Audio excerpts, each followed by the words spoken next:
I never imagined that one day I would be left standing alone in the cold by the very person I gave life to. I never thought the man she chose to marry would take away my dignity, and worse, that she would let him. But what they didn't know was that life wasn't done with me yet. It had kept one final move hidden up its sleeve, and when I made that move, everything shifted.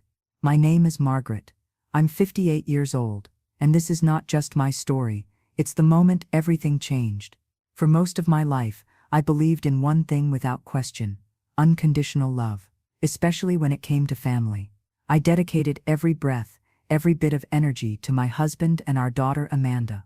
Every meal I prepared, every holiday I decorated, every penny I saved, it was all for them. When my husband passed away from cancer last year, I felt the earth vanish beneath my feet. The silence in our home became unbearable. But even in my grief, I found strength in one thought. I still had Amanda, my daughter, my only child. I sold the house my husband and I had built together in Cedar Park, just north of Austin. It held too many memories, too many mornings, where I still expected to hear his voice in the kitchen. Amanda offered me a place to stay while I figured things out. Well, Amanda did. Her husband Chad hardly looked up from his phone the day I moved in. I tried not to intrude. I kept to a small room at the back of their apartment. I cooked, I cleaned, I even offered to run errands. I was trying to be helpful, trying not to become a burden. But Chad, he had a way of making me feel like I didn't belong. It started small. A roll of the eyes when I asked a question, changing the channel while I was watching a show. Once, as he passed me in the hallway, I heard him mutter under his breath, "Freeloader." I tried to tell myself I misheard, but deep down I knew I hadn't. I looked to Amanda for support. A word, a glance, something to let me know she saw what was happening. But she just brushed it off. "He's stressed," she'd say. "Work's been rough." So I swallowed the shame, stayed quiet, and told myself this was what mothers did. But one evening, one dinner, shattered what little piece I was clinging to. I had made chicken pot pie, Chad's favorite. Amanda was scrolling through her phone. Chad, as usual, was nursing a bottle of beer. The silence at the table was thick. Then out of nowhere Chad looked up and said, "Maybe we should stop pretending this is temporary. We're not a charity." Amanda froze. I stared at him. "What are you talking about?" He gave a cold little smile. "I mean, how long is this supposed to go on? You don't work, you don't pay for anything. We've got bills, Margaret. We didn't sign up to feed an extra mouth." The air left my lungs. I turned to Amanda, pleading with my eyes, my heart pounding in my chest. But she wouldn't even look at me. "Maybe it's best," she mumbled. "If you found something more stable, for everyone's sake." Everyone's sake. I didn't argue. I didn't cry. I stood up, walked to my room, and packed my things. 2 suitcases. That was all I had left of my life. The tears didn't come until I stepped outside and realized I had nowhere to go. Amanda didn't walk me out. Chad didn't even glance in my direction. I sat on the curb outside their building for almost an hour. My phone was dead. My heart felt the same. That night, I checked into a cheap motel, the kind where the wallpaper peels and the vending machine eats your coins. I lay on the thin mattress, staring at the cracked ceiling, asking myself how love could turn into this. What had I done that was so unforgivable? The next morning, I sent Amanda a message. "I understand, I love you. Always." No reply. A week passed, then 2. I sent birthday wishes, little life updates, still nothing. Silence wrapped around me like a winter coat I couldn't take off. 3 months went by, each day heavier than the last. I applied for jobs, anything. But no one wanted to hire a widow in her late 50s with no recent work history. I considered cleaning houses, babysitting, but my body didn't move like it used to. And worse than the loneliness was the shame. I had poured my soul into raising Amanda, and she had turned her back like I was just a burden she regretted. One night, in my tiny motel room, I opened a box I'd saved from our old home. It was full of memories, photos, letters, scraps of my past. At the very bottom, tucked away, was a small leather-bound book. My mother's diary. I almost put it aside. I didn't remember packing it. But something made me open it. Her handwriting hadn't changed. The same neat loops she used to use when she'd slip notes into my lunchbox as a child. The first pages were ordinary grocery lists, prayers, weather complaints. But then, one entry caught my eye. June, he came again today. He said he wished things were different, that he could marry me. But he has a family, a business, a name to protect. Margaret must never know. I just pray she understands one day how much I loved her, even if she was born from a mistake. I read it again, and again. She must never know. My fingers trembled. I flipped through more pages. More entries, secret meetings, hidden payments. No full name, just the initials HJS. Then another entry, dated February. He said he's made arrangements. If anything ever happens to him, he promised Margaret would get something. A part of what he built. Not officially. It's too dangerous. But he swore his lawyer, Mr. Goldstein, would know. Goldstein. That name struck me like a bolt of lightning. I had seen it somewhere before. I spent the next 2 days in the motel's shared computer room, searching online. And finally, I found him. Leonard Goldstein. Retired estate lawyer. Still listed under a small firm in Dallas. I didn't call. I couldn't. My hands were shaking too much. Instead, I wrote him a letter. A real letter, pen on paper. I explained who I was, who my mother was, and begged for a meeting. 2 weeks later, I got a call. I'll never forget the sound of his voice when I said her name. I always wondered if you'd reach out someday, he said. There's something you need to see. The next morning, I boarded a Greyhound bus to Dallas, with just a small suitcase and a whirlwind of emotions. Doubt gnawed at me the entire ride. What if it was all a mistake? What if this lawyer was just entertaining a fantasy? Still, something in me knew this wasn't just a coincidence. Knew my mother's voice had led me here for a reason. Leonard Goldstein's office was tucked inside a quiet building, filled with dust and shelves of old legal volumes. When I stepped through the door, I half expected to be told it was all a misunderstanding. But instead, Mr. Goldstein looked at me with a kind of sorrow in his eyes, like he'd been waiting decades to say something he wasn't allowed to before. He handed me a fragile envelope, yellowed by time. On the front, to my daughter, Margaret Louise. I couldn't breathe. I sat in the chair, the paper trembling in my hands, and began to read. The letter was from Harold James Sterling, founder of Sterling Energy, a man whose photo I'd seen in oil industry magazines, a name I'd heard whispered in business circles. A man with a polished family, and apparently, a shadowed past. In the letter, he admitted everything. The affair. The regret. The truth that he had never found the courage to reveal during his lifetime. He wrote, "In the event of my death, I have arranged through Mr. Goldstein that a portion of my private assets held outside my official estate be transferred to you. You are my blood. And though I never claimed you in life, I claim you now in death." I couldn't get through the second paragraph without sobbing. I wasn't just the widow left behind by a cruel son-in-law. I was someone's daughter, someone who, despite shame and secrecy, had tried to make things right for me. Mr. Goldstein slid a folder across the table. Inside were bank documents, titles, a modest investment portfolio and property deeds. Altogether, just over $1 million, I whispered. "This is real?" He nodded. "It's always been yours." I didn't laugh. I didn't cry again. I just sat there, stunned. Because for the first time in so long, I felt seen. Not pitied. Not dismissed. Chosen. That night, back in my motel room, I didn't sleep. But I wasn't restless from sorrow. I stared at the ceiling the same way I had done for months, but this time with a soft smile creeping across my face. They thought they had discarded me. They thought I was finished, but they had no idea. I wasn't broken. I was just beginning. I didn't go back to Austin immediately. Something inside me had shifted. I wasn't just Margaret, the invisible guest who once begged to stay under her daughter's roof. I was someone reborn. Someone no longer defined by how others treated her. I stayed in Dallas a few extra days, walked through quiet neighborhoods, sat in coffee shops, observed the world around me not with envy but curiosity. I no longer longed to be part of their normal lives. I wanted to build something of my own. Goldstein had given me more than wealth. He had given me time. The kind of time that allows a person to process, to heal, to dream again. And when I returned to Austin, I didn't head back to that shabby motel. Instead, I rented a small furnished apartment downtown. It was clean, modern, quiet, the kind of place Amanda and Chad would never imagine me stepping into. I started dressing differently. Simple but elegant. Not flashy. Intentional. I watched YouTube videos on investing, real estate, contracts. I didn't want to build an empire. I just never wanted to be vulnerable again. And then, I found it.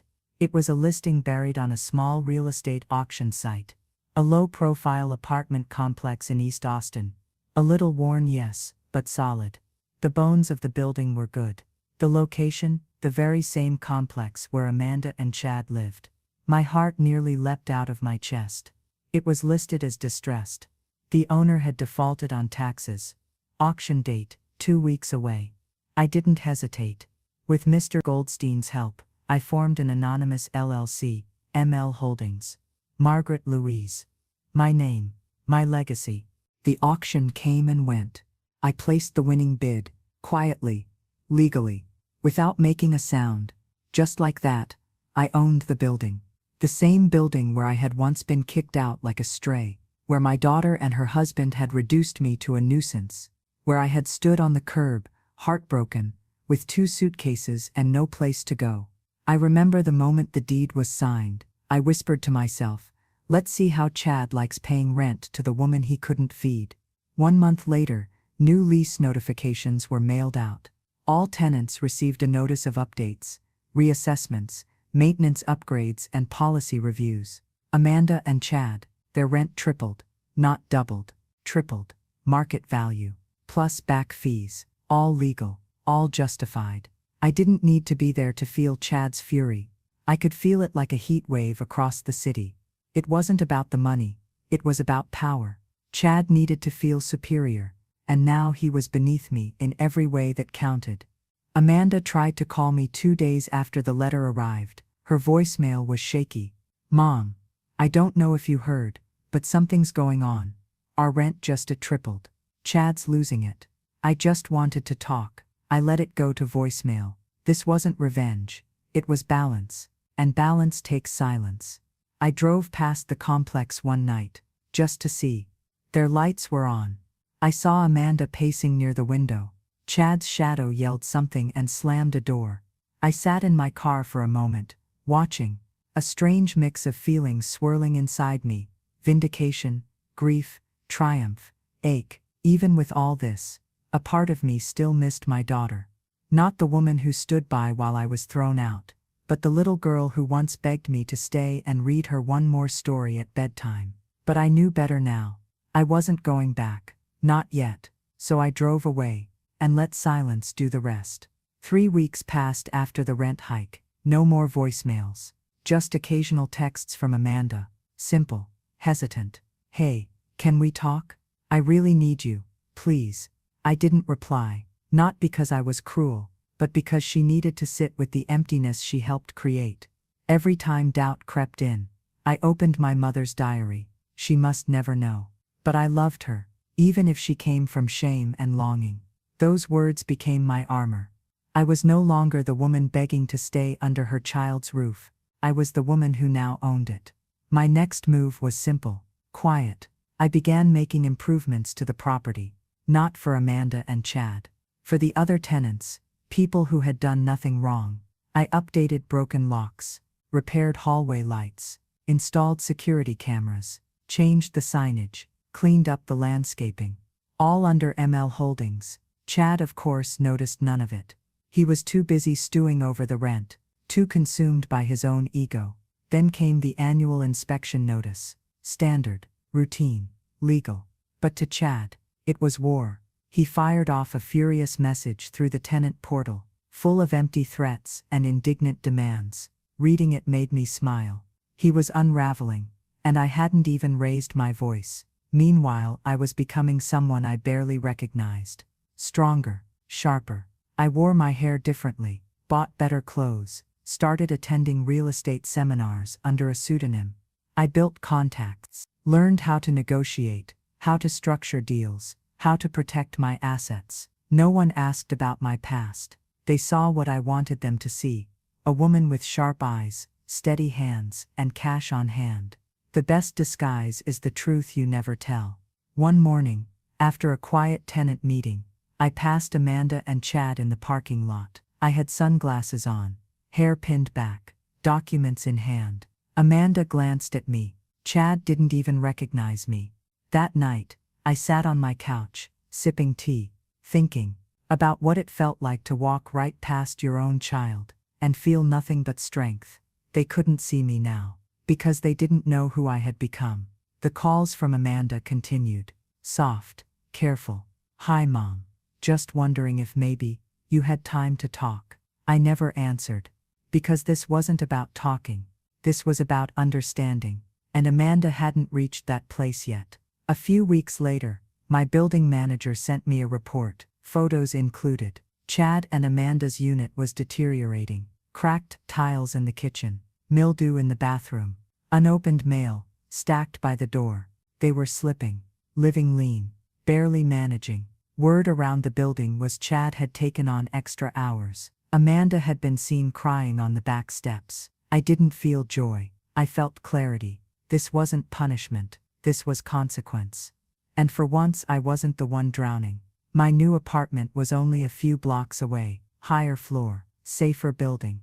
A place with peace. I occasionally looked out the window toward their complex, just enough to remind myself that I hadn't imagined it.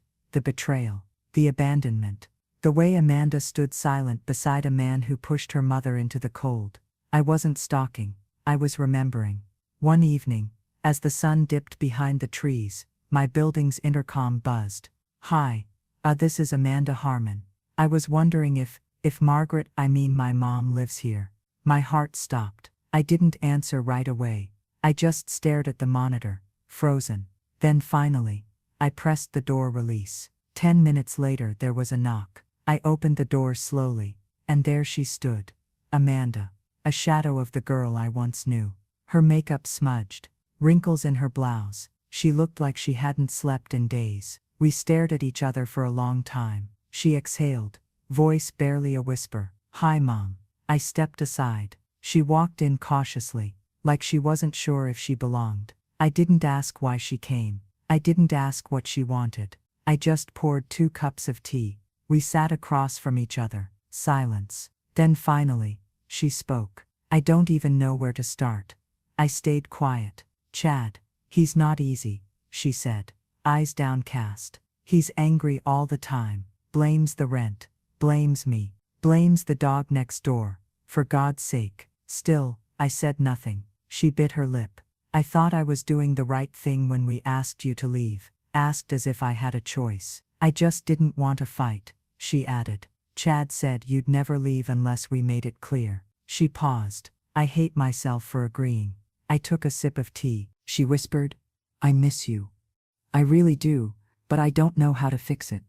I studied her. Her eyes were pleading, but she was too afraid to say what she really wanted: forgiveness. So I gave her silence instead. Because sometimes silence is safer than truth. We sat that way for nearly an hour. She didn't ask for money. She didn't ask for help. She just wanted to be close. And I let her. As she stood to leave, she reached for my hand. "I'm sorry," she said softly, "for everything." I didn't say it back, but I held her hand a little longer than she expected. She pulled away first, and with tears brimming in her eyes, she walked out. I didn't cry, but as soon as the door clicked shut, I sat down, holding the warmth of her teacup like a fragile ember. She came. She looked me in the eye. The cracks were beginning to show, and that meant everything. The following Tuesday, I sent out a quiet announcement to the tenants: a meeting. Just a routine update in the common room: renovations, policy changes, upcoming inspections, standard stuff. Mandatory attendance, questions welcome. I knew Chad would come. He needed answers. He needed a face to blame, and he was about to get one. The day of the meeting, I arrived early, dressed simply: dark jeans, a charcoal blazer, soft waves in my hair. Confident, unrecognizable. Tenants began to trickle in, some curious, some annoyed, most indifferent. Then came Chad, swaggering in, with all the fury of a man looking for war. Amanda followed behind him, her eyes on the floor. Chad stormed straight to the front. "Where is she?" he barked at the property manager. "I want to speak to the person in charge. Today." The manager didn't flinch. "All questions will be answered after the presentation." Chad scoffed. Amanda shifted uncomfortably beside him. I sat near the back, calm, steady. Then the meeting began. Routine updates, upgrades, timelines, new security features, landscaping improvements, all reasonable. All funded, ironically, by the same rent Chad had raged about. Then the property manager paused. "We'd like to thank ML Holdings for their ongoing support and vision. The owner is present today, should anyone wish to speak with her." I stood, heads turned. I walked slowly to the front of the room, each step a drumbeat. Chad's eyes narrowed, then widened. Amanda gasped, her mouth falling open. I turned to the group. "Good evening," I said. "My name is Margaret. I'm the owner of this building." Silence. You could hear the hum of the vending machine in the hallway. Chad jumped to his feet, his chair scraping backward. "You?" he shouted. "This is a joke, right? What kind of sick game is this?" I met his stare. "No game," I said. "Just business." He took a step toward me. "You've been behind this the whole time. You raised our rent. You're trying to destroy us." I didn't flinch. "I gave you a roof. I made improvements. I treated every tenant equally." I paused. What I didn't do was forget. He opened his mouth again, but I turned away to the rest of the room. "If anyone has concerns about the renovations or tenant services, I'll be available after the meeting. Thank you." I stepped aside. The presentation continued, but the tension, it stayed thick in the air. Chad didn't sit back down. Amanda sat frozen, hands clasped in her lap, blinking back tears. When the meeting ended, tenants came to me. Some shook my hand. Others thanked me. Most had no idea I was their landlord until that very moment. Chad waited until the room emptied, then marched straight toward me. "You think you've won," he growled. "But this is nothing. You've made an enemy." I looked him square in the eye. "No, Chad, I didn't make anything. You did. The day you looked me in the face and decided I didn't matter." Amanda stepped between us. Suddenly, "Chad, stop." He turned to her, stunned. "What did you just say?" I said. "Stop." Her voice cracked louder this time. "She's not your enemy. She never was. You are." He blinked like she'd slapped him. Amanda turned to me. "I didn't know," she whispered. "About the building, the trust, any of it." "I know," I said. She shook her head. "Why didn't you tell me?" "Because," I replied gently, "you had to see it for yourself. Hearing it wouldn't have been enough." Tears welled up in her eyes. Chad scoffed. "You two deserve each other." "No," I said softly. "She deserves better." Then I walked away, and for the first time since that dreadful night in their dining room, I felt something inside me settle. Not revenge, not triumph, just peace. A quiet, unshakable peace. 4 days after that meeting, Amanda showed up at my door again. But this time, she was holding something. The second I saw it, my knees went weak. It was a book, worn leather cover, one corner torn, spine barely holding together. My mother's diary. I found it in my closet. Amanda said softly, "The last time I visited you, you must have left it behind." She stepped inside without waiting for an invitation, and placed the diary on the table, as if it were something sacred. "I read it," she whispered. "I wasn't trying to pry. I recognized the handwriting. I was just looking for something that made sense." She sat down, wringing her hands. The room was silent, except for the tick of the old wall clock. "I didn't know about Harold Sterling," she continued. "Or the money, or the trust. Any of it." I nodded. "I didn't either. Not until I was completely alone." Amanda's voice cracked. "Why didn't you tell me?" I turned to her. "Because when you closed the door on me, I didn't have anything left. No plan, no safety net. Not even a place to cry where someone wouldn't knock and tell me to be quiet." She looked down, ashamed. "I found the diary at my lowest point," I added, "when I hadn't spoken to anyone in days, when I was counting coins to eat." She whispered, "I don't know how I became the kind of daughter who could do what I did. I ask myself that every day." I walked to the window, watching the soft movements of life outside. You didn't become her all at once, I said gently. It happened through small choices, choosing silence over truth, peace over principle, loyalty over love. She stood and walked over to me. I've left him. The words landed like a thunderclap in the room. He tried to go through my things again. My laptop, my bag. I told him no. He screamed, packed a bag and stormed out. Said he'd be back. I changed the locks the next morning. I looked at her in disbelief. I don't know who I am without him, she admitted. But I'd rather find out than keep disappearing. She glanced at the diary again. You didn't deserve what I did, what we did. I can't undo it, but I want to try. I sat down beside her slowly. For years I dreamed of hearing those words, I said. And now that I have, they don't erase the past, but they rewrite it. She looked confused. You see me now, I explained. And that changes everything. We sat together for a long time, the kind of silence that doesn't sting, it soothes.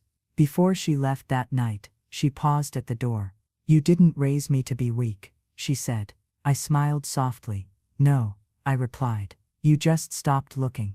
And now finally she was seeing, not just who I had become, but who I had always been. A few days later, an email from Chad landed in my inbox. Subject: we need to talk. Now. My stomach twisted as I clicked it open. I know everything. About the building. About the inheritance. About your little secret with Sterling. You think you're clever, but you're not. You've ruined my life. And if you don't fix this, I'll go to the press. I'll expose everything. Your mother's affair. Your money. Your lies. Let's see how that reputation of yours holds up then. I stared at the screen. Not with fear, but with calm. I had prepared for this moment since the day I bought the building. I forwarded the message to my attorney. By morning, Chad received a cease and desist notice. Included were records of every threatening message he'd sent, the fake legal documents he tried to submit, the tampered emails traced back to his IP address, the tenant complaints, the audio clips of his unhinged rants, recorded in public spaces. We didn't need to press charges. Just one lawsuit for harassment and defamation was enough. 2 days later, Amanda called me. He's gone, she said, voice trembling. Packed up while I was at work. Left a note saying he was being hunted. Said you ruined his life. No, I said calmly. He did that to himself. There was silence. Then Amanda whispered, I'm sorry for ever thinking he deserved my silence. You were scared, I replied. I've been there. Fear makes you small. But you don't have to stay that way. He tried once more to retaliate, posting vague, angry rants on social media, accusing invisible enemies, talking about betrayal and corruption, but he never named names, because he couldn't afford to. After the second warning from my lawyer, he stopped. He knew he was beaten, and not by the woman he threw out, but by the woman he underestimated. Amanda, on the other hand, was changing. She moved out of the unit within a month. Found a studio near her work, started therapy, joined a community art class. She even painted something for me, an abstract of a phoenix, bursting in reds and golds. I hung it above my fireplace. We talked more now. Not every day, but often. And when we did, it was honest. No pretending. Then one morning, I received a final letter from Mr. Goldstein. Congratulations, Margaret. The building has officially been transferred. The final tenants have signed. The lawsuit is closed in your favor. You are free to sell, hold, or restructure as you wish. I held the letter to my chest and exhaled. This wasn't just about ownership. It was about truth. About taking back the pieces of myself that had been scattered, dismissed, and forgotten. The next morning, I called a realtor. I was ready to close this chapter. I sold the building in late spring. No fanfare, no ceremony. Just a signature, a handshake, and peace. Half the money went to a women's shelter, a place that could have saved me when I had nowhere to go. I asked them to name a wing after my mother, the Eleanor House. The other half, I bought a small 2-bedroom house in Cedar Park, on the same street where I grew up. Oak trees in the front yard, a porch swing, a little garden. It wasn't grand, it was mine. Amanda helped me move in. She didn't say much. But when we sat on the porch swing together, watching the street, she whispered, I remember riding my bike here. before everything got complicated. You were always safe here, I said. I forgot what that felt like, she replied. We didn't talk about Chad. We didn't need to. He had become a ghost. Somewhere out there, he was probably still shouting into voids, still blaming the world, but not us. He had signed an NDA, he had backed down. His story had ended in silence, just like he deserved. That night, after Amanda left, I stood at the window. Moonlight spilled across the grass, a breeze stirred the leaves, and I whispered something I hadn't been able to say for years. I forgive you. Not to Amanda, to myself, because the hardest part wasn't surviving the fire. It was realizing I was never the ashes. I was the spark they tried to snuff out. And now I was home.